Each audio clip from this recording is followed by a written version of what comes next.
Good afternoon. My name is Blake Weiseth. I want to thank you for the opportunity to give this talk, and I'll be sharing about one of my field studies of my PhD research. And the project is entitled The Impact of Fertilizer and Cropping Management Practices on Phosphorus and Nitrogen Use Efficiency and Losses in Runoff Water in Variable Topographies of Saskatchewan.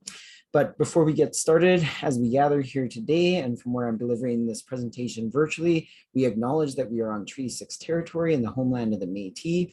We pay our respect to the First Nations and Métis ancestors of this place and reaffirm our relationship with one another.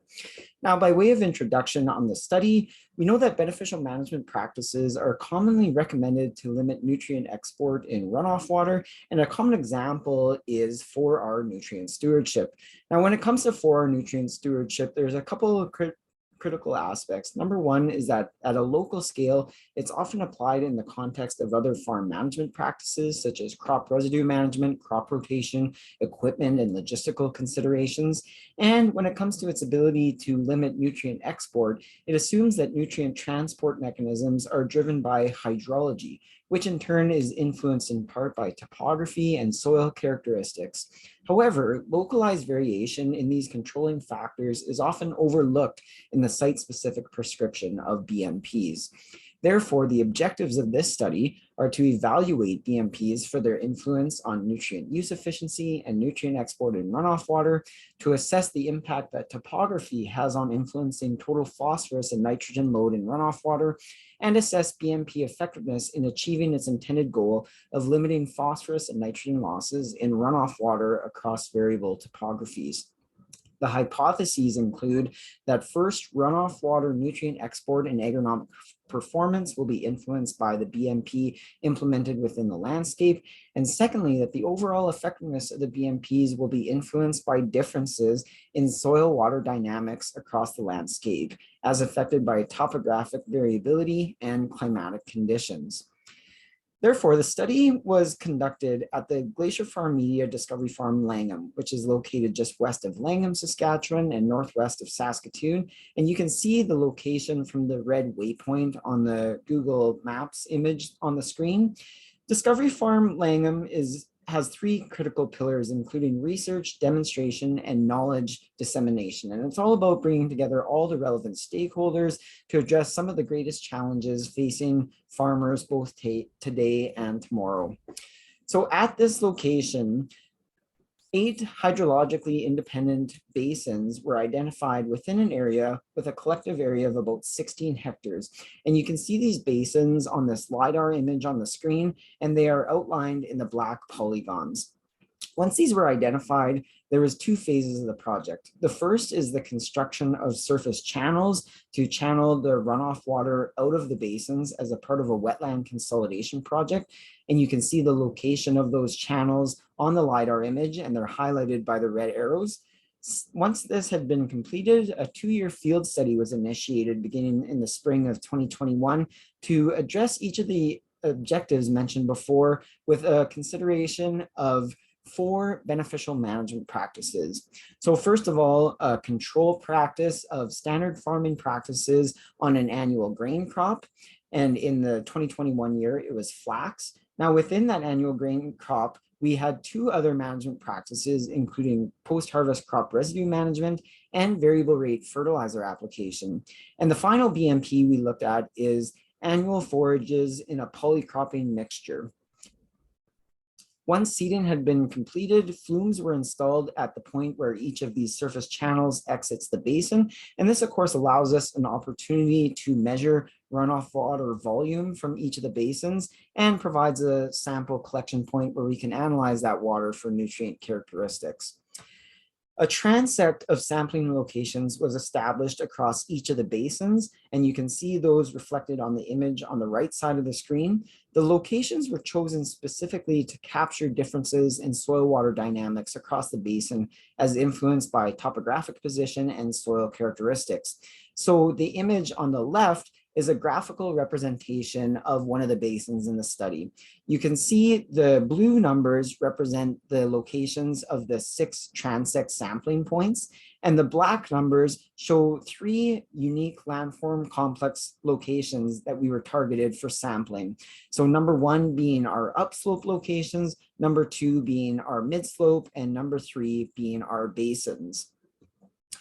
Now let's look at the spring 2021 baseline nutrient characteristics in the runoff water and the surface soils. So first, on the top figure, this is soluble reactive inorganic phosphorus in parts per billion on the y-axis and each of our 8 basins on the x-axis.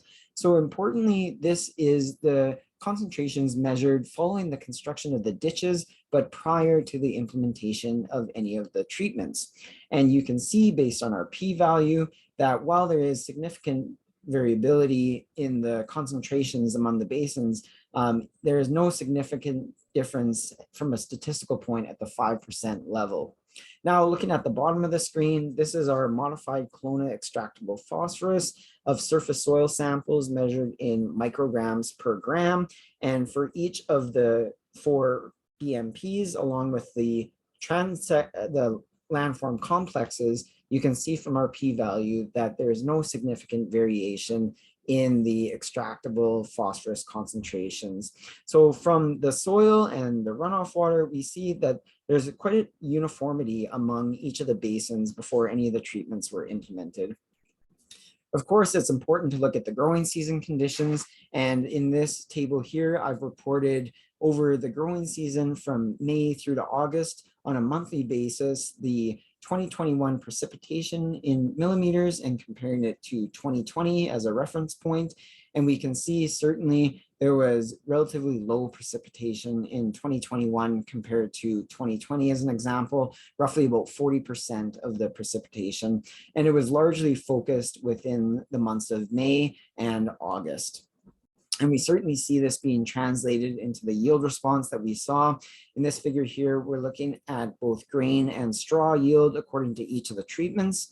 So yield reported in kilograms per hectare along the y-axis, our 4 treatments along the x-axis, and from left to right, we have the control, the post-harvest crop residue management, variable rate fertilizer, and the polycropping of annual forages. Looking first at straw yield in the blue bars, we can see that at the 5% significance level, there was a significant impact of the treatment on straw yield, where the forage polycropping treatment had the greatest straw yield. Looking at grain yield in the orange bars, and this of course relates only to the flax treatments, there was no significant impact of treatment on flax yield. And importantly, we can see that if we compare the variable rate fertilizer F treatment to the control treatment, there was no significant difference in yield, even though that the variable rate fertilizer application had a reduced nitrogen and phosphorus fertilizer application rate relative to the control. So if we conduct an economic analysis on these 2 treatments, we can see that I've reported them in this table here, variable rate fertilizer versus the control, showing the main grain yield in kilograms per hectare. And then the rates of P2O5 per hectare and nitrogen applied for the variable rate fertilizer treatment as a percentage of the control. And then the variable input costs in dollars per hectare. So this value would represent the total costs associated with seed, fertilizer, and pesticides. Excuse me.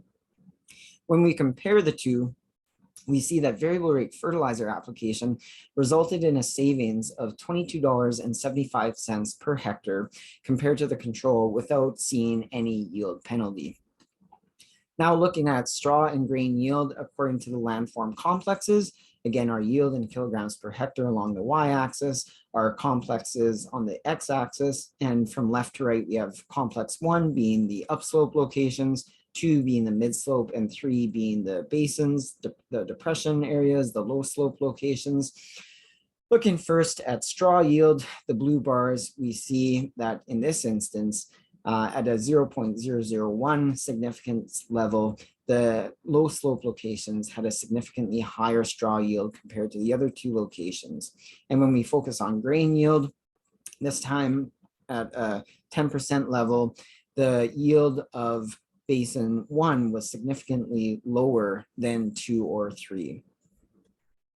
Now, looking at straw phosphorus and nitrogen uptake according to the treatments and the landform complexes. First, looking at the treatment effect. Both for straw phosphorus and nitrogen uptake, treatment had a significant impact on nutrient uptake, where we see the forage polycropping treatment, treatment P, had a significantly higher straw phosphorus and nitrogen uptake compared to the other treatments. When looking at the landform complex, we see that at a 5% significance level, the complex 3 had a significantly higher straw phosphorus uptake compared to the upslope or midslope locations. Now, in terms of discussion, again, we see that the spring 2021 inorganic soluble reactive phosphorus and modified colon extractable phosphorus concentrations suggest a uniformity among the basins prior to the treatment implementation. We saw that straw yield was highest in the forage polycropping treatment. And this is expected given the breeding goals of forage crops, which are bred for biomass production, as compared to annual grain crops, which are bred for grain yield and maybe reduce straw yield for their post-harvest management. Secondly, we saw there was no yield penalty from variable rate fertilizer application, despite applying only 90% of the nitrogen and P2O5 per hectare relative to the control. And finally, landform complex significantly impacted grain yield and straw uptake, likely due to differences in soil water dynamics across the landscape. So with that, I want to acknowledge financial support gratefully received from the Saskatchewan Soil Conservation Association, the Saskatchewan Stock Growers Association, and the Saskatchewan Water Security Agency. I want to thank my co-supervisors, Dr. Jeff Schoenau and Dr. Jane Elliott, and technical assistants from Corey Fatisher and the rest of Team Schoenau. And finally, the cartography for the LiDAR image conducted by Leela Ben Marouche and Dave Halstead of Saskatchewan Polytechnic. Thank you very much.